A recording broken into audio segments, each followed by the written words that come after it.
Hockey fans, welcome to BoardCheck, Impact Media's weekly drive through the neutral zone of the world of professional hockey, especially here in the Atlanta area. I'm your host, Jeremy the Impact York. Welcome back. Um, Man, technical problems, power issues with our cameras and things like that. And on top of that, I got sick again. Whoops. That's okay. I'm doing good. Doing a lot better. It's just a head cold. Just man, this Georgia weather, right? Georgia weather. It did not stop me from doing many hockey related things that we're going to talk about here soon and more to come. But it's good to be back. It's good to be back. It's good to be repping Carolina. It's good to be repping Nashville. And as always, the Gladiators that you can see behind me there. Tons to get into. If you are new to the show, that is the three main teams we talk about. Not sure what that is. We talk about the Nashville Predators, the Carolina Hurricanes, and of course the Atlanta Gladiators here locally. Occasionally we get into some NHL and some other stuff, but tonight I just want to focus on those three teams. There's tons to talk about. As always, if you are finding us on social media, welcome to the show. Please go to our YouTube page at BoardCheck99. That is all our hockey content.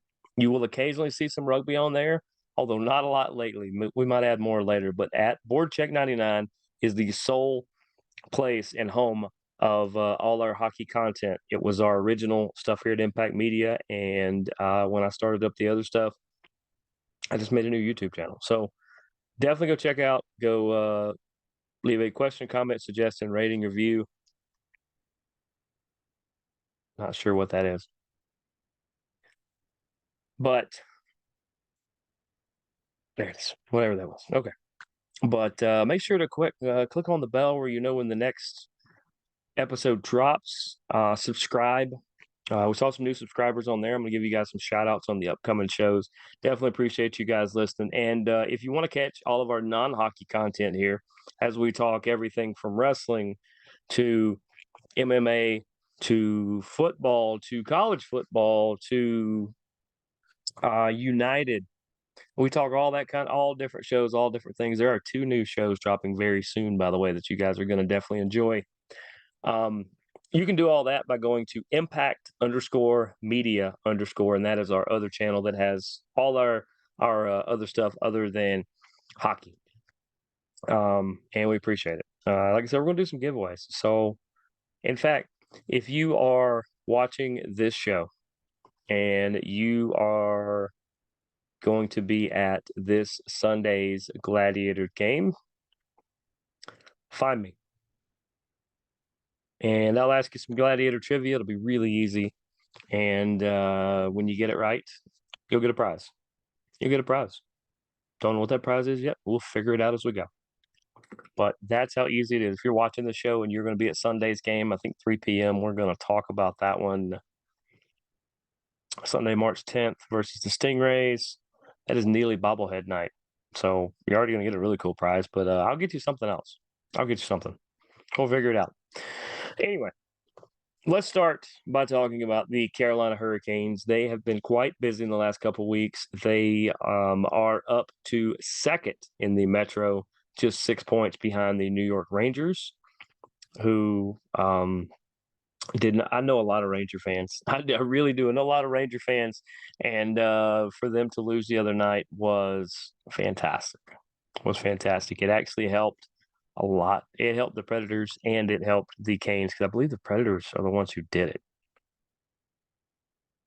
No, it was the Maple Leafs. I think the Maple Leafs won in overtime, but they helped the Canes and the Preds in the process. So more power to them.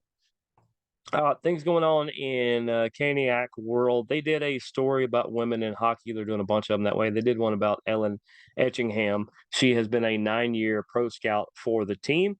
She got a really cool bio. Go check that out. Out of DePaul University. I think social and religious studies is what she actually has a degree in. But she is one of the main pro scouts that they use, and she's just a spectacular human. Spectacular lady and woman, and her efforts. Some of your favorite players now Ellen had something to do with probably bringing him in. So go check that out. They do these shows, whether it was Black History Month. They did a lot of really cool stories about people in the organization. I think this is Women's History. I think we should celebrate everybody every day. That's just kind of me. But go check that out. It was super cool, and like I said, she just does some spectacular stuff. There was a trade that involved the Hurricanes and the Maple Leafs and the Anaheim Ducks, and it's really confusing. So I'm gonna just read slap off my mini screen over here because I'm gonna try to make sense of it. Ilya Labushkin is going from Anaheim to the Toronto Maple Leafs. This is the second time he is in Toronto. I think he's 29-year-old defenseman. They need defensive help, so they traded to get him. They're trying to load up. In fact, a bunch of teams are trying to load up right now. It's a perfect time to do it. So he's going from Anaheim to Toronto. Anaheim is going to get the Toronto third-round pick in the 2025 NHL draft. Carolina is going to get Toronto's sixth-round pick this upcoming year in the 2024 NHL draft. And Toronto is going to get Carolina forward prospect Kirill Slepets, who, he's kind of buried in. He's a good prospect, but he's kind of buried in the depth chart. Him going to Toronto will, I think, give him. He'll probably go to the Marlies to start with, but that gives him a better shot, and I think a change of scenery is going to help him. Definitely going to help him a lot.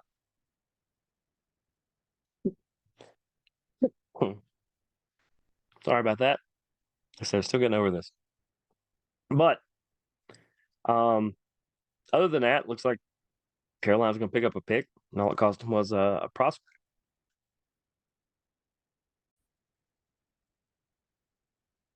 Sorry about that. That was a technical glitch or something, or a coughing fit thrown in there as well. We're going to be fine. But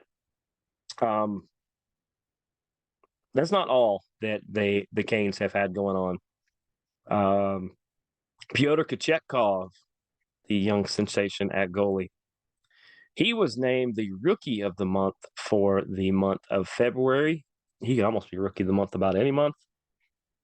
And he's just doing a spectacular job. I don't know what's going to happen now because it was just – I know I reposted right before we got on the show just a few minutes ago, or just earlier today, it was announced that Frederik Andersen is back. So do we see Ronta get let go or sent to Chicago, like the Wolves? I think it's the AAA affiliate, if I remember. Or I don't think actually I don't think they have one. But so we see him sent to a minor situation. Do we see Kochetkov sent somewhere? Maybe. Because Anderson's going to come back. He's probably going to be the starter. So we're back to having first world problems in that you have three starting goaltenders, and you're going to need all three when the playoffs hit for sure. But for now, you've got to figure out this weird balancing act. You don't want to necessarily carry three because that means one's not getting to practice. And you need all three to practice. So we'll just have to see kind of what goes on with that.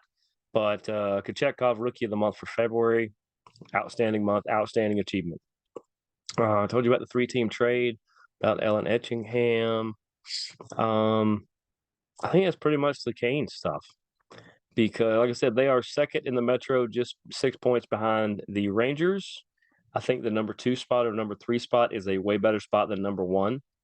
A lot of people don't tend to agree with that. I know 2 has to play 3.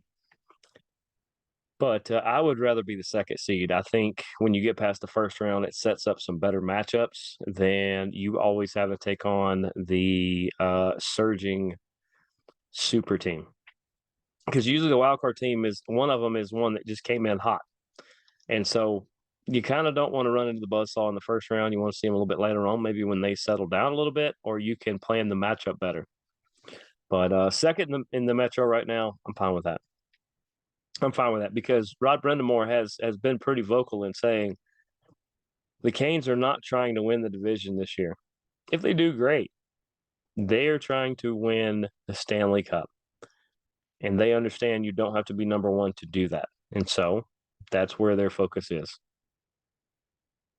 Let's move on to the Predators. And yes, I know what you guys are going to say. Well, Matt Duchene is not with the Predators anymore. No, but his hockey talk and other charitable stuff is still in Nashville, among all the other stuff he does. And it's just a cool hat, guys. But Nick Novak, maybe it was Nick Novak, but Novak signs a 3-year, $10.5 million extension. He would have been I think, unrestricted free agent at the end of the year. Regardless, he would have been some sort of free agent. Keeping Novak in Nashville, definitely a plus. 2 thumbs up from this host. What about Glass getting the Hattie the other night? You guys saw that against the Avalanche? His first career hat trick ever. I mean, he might have one on the minor level, but his first professional one, first in the NHL. And when they were talking to him afterwards and they're trying to ask him how special that is, the crowd, about a third of the crowd, had stuck around and kept chanting for him. And he got emotional. And, I've told my little nephews and nieces and things like that, it's okay to cry because that is one of the best open ways to show people you care. Whether you're happy, whether you're sad, it's okay to cry. We're taught to try to be macho and try to be tough, but it's okay to cry. And him tearing up right there, that just shows you what it really does mean to be a Nashville Predator and to be able to do this in front of the crowd and to do it against the Avalanche, one of the best teams in the league, just makes it that much more special. And we wish Glass the absolute best the rest of this season. And what a monumental, what a just fantastic achievement. What else do we got? Anthony Beauvillier, I hope I'm saying that right, is acquired from the Chicago Blackhawks. He is a forward for a 5th-round pick in this year's draft. This is the Preds trying to load up a little bit. They need a little bit of forward depth. Well, Beauvillier is going to be that guy. I hope I'm saying his name right. And all it cost you was a 5th-round pick. I'll take that because you guys know how it goes. It's like the NFL a little bit. Your 1st-round picks probably going to play the first year.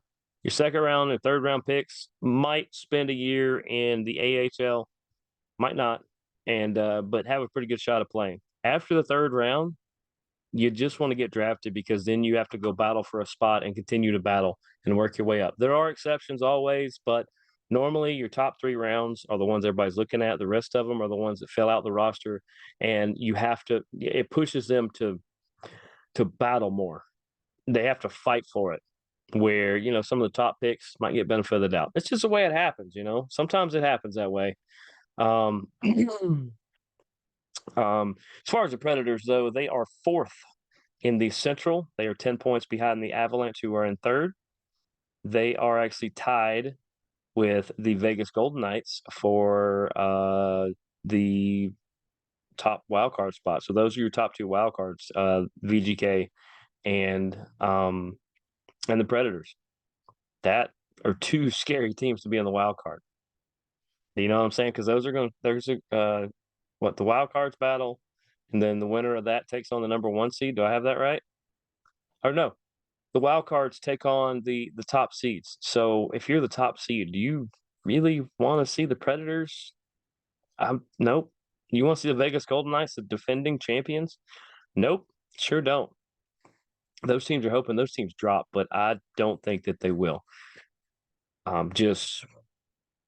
really don't think they will. I think Carolina is all but a shoe-in to be in the playoffs, and I think the Predators are not going to sneak in this year. I think they're going to come just train right through the front door, and it's going to be spectacular. So let's finish up. Let's talk a little Atlanta Glads. Thrasher night the other night was so much fun. It was like taking a slight trip back in time, at least it was for me, to the land of blue, otherwise known as Blue Land, where that was when the Thrashers played in the Phillips Arena at the time, now State Farm. Just how that place transformed, it was so special. over 10,000 people were there, sold out. It was just spectacular. The crowd was very hot, very alive. Um, the game was definitely better than the 4-0 um, Greenville Swamp Rabbits win over our Glads.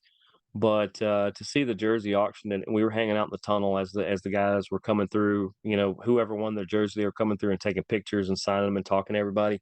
And it was just a really fantastic time. It was so great to be a part of that. You guys probably saw our interviews where we talked to Nolan Burke, who was just spectacular. Excuse me there. And Spencer Kennedy, two fantastic people. Spencer Kennedy, just a really good dude. Really likes to be physical when he can. And Nolan Burke might be a future head coach. He breaks down the game in just an unbelievably smart way, like in a way to where he doesn't use giant coaching terms and things like that. No, he says, "Hey, we were weak here. We were strong here. Here's some things we were trying to do." Doesn't use a lot of big vernacular, and just just all around good dude. Both of them are. Check out our thing. They're on our social medias. The Impact 99 is a good way to find the majority of them. Sorry, there was some dust or something around here. I'm not sure, but Thrasher night, just man, something special. And getting to share that with John and Jake from here, and my brother Jared that was also there, because we ended up with some tickets. And since I was working the game, I was able to give that to my brother.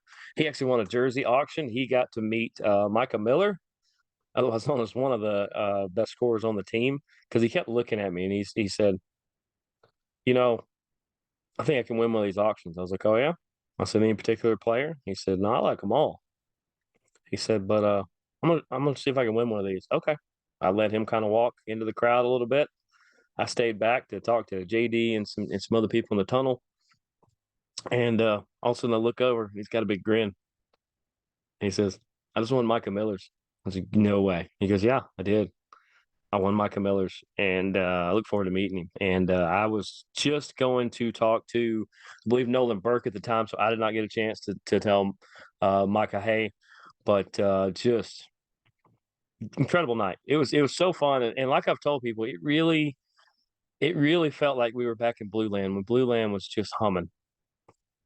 And for people who downplay Atlanta all the time and say Atlanta's not a hockey town, I pointed to Thrasher night the other night. It is.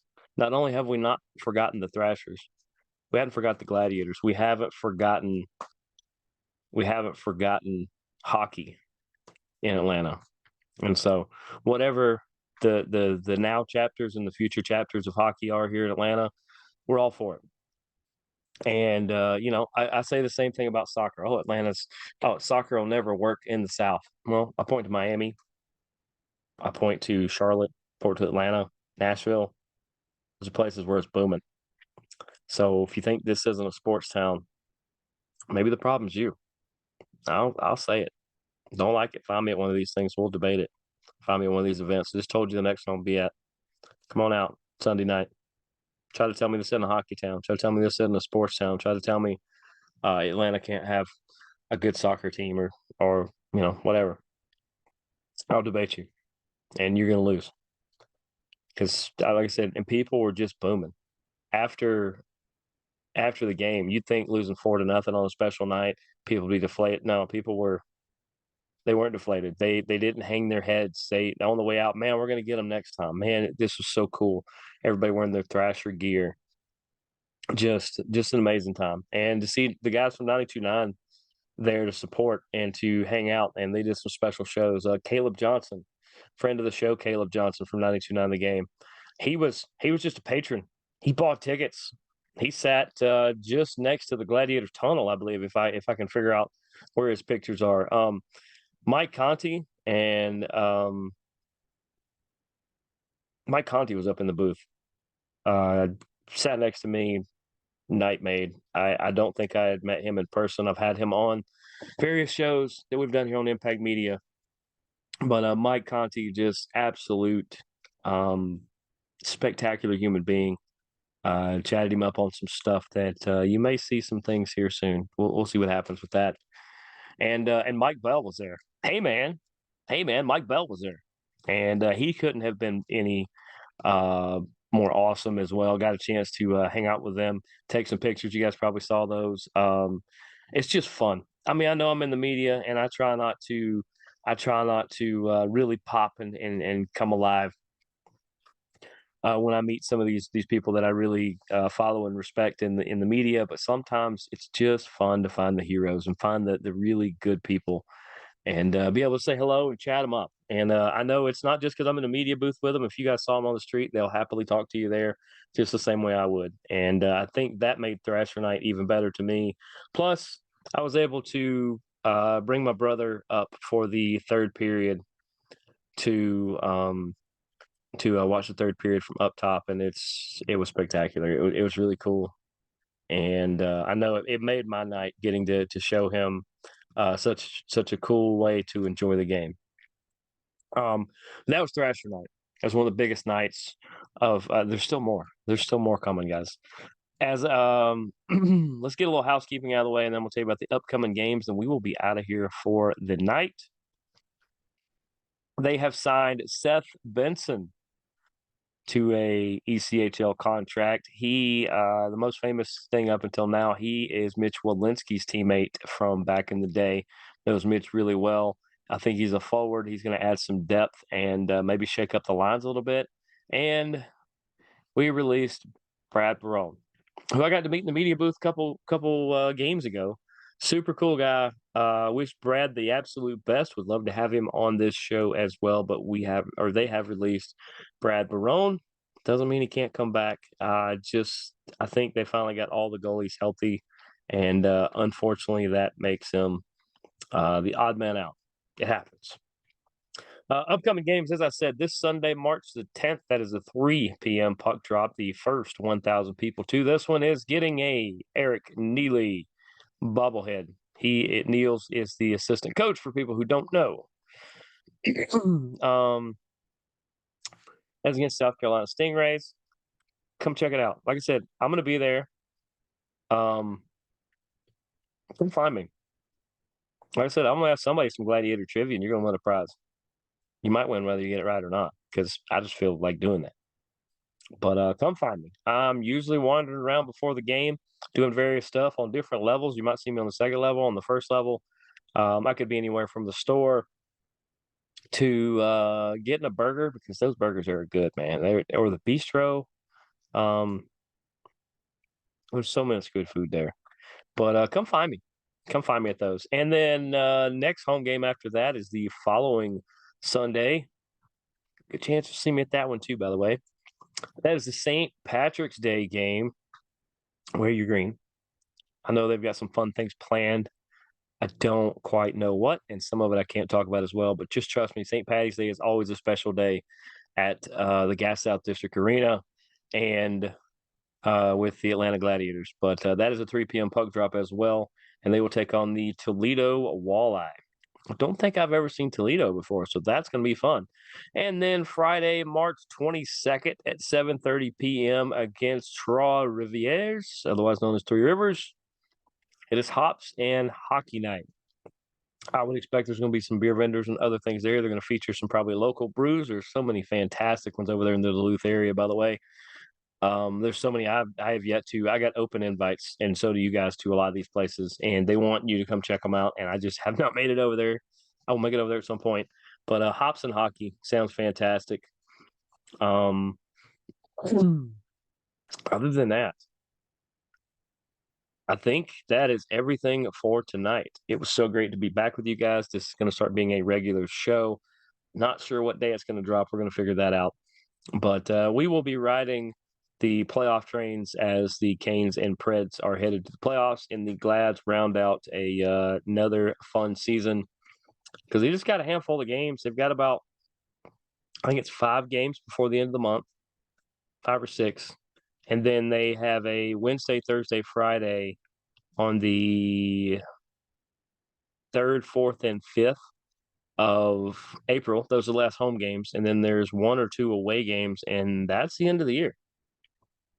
So make sure to go check them out. Make sure to go do some amazing things. Go check them out. If you haven't been out there, come check them out. It's very affordable. You can have a great time. Traffic is not bad at all. Make sure you get a parking pass when you come to these. It will help you so much more. You don't want to have to worry about it when you get here. Just go and get the parking pass. Plus, it's usually a little cheaper. And I look forward to seeing you guys out at games. If you see me, no joke, you say Impact, say Jeremy, say any. Hey, you dude in the suit jacket. That works. Come find me. And love talking with you guys. But other than that, this has been another great edition of BoardCheck. We will see you guys next week. Go Canes, go Preds, go Glads, go watch hockey.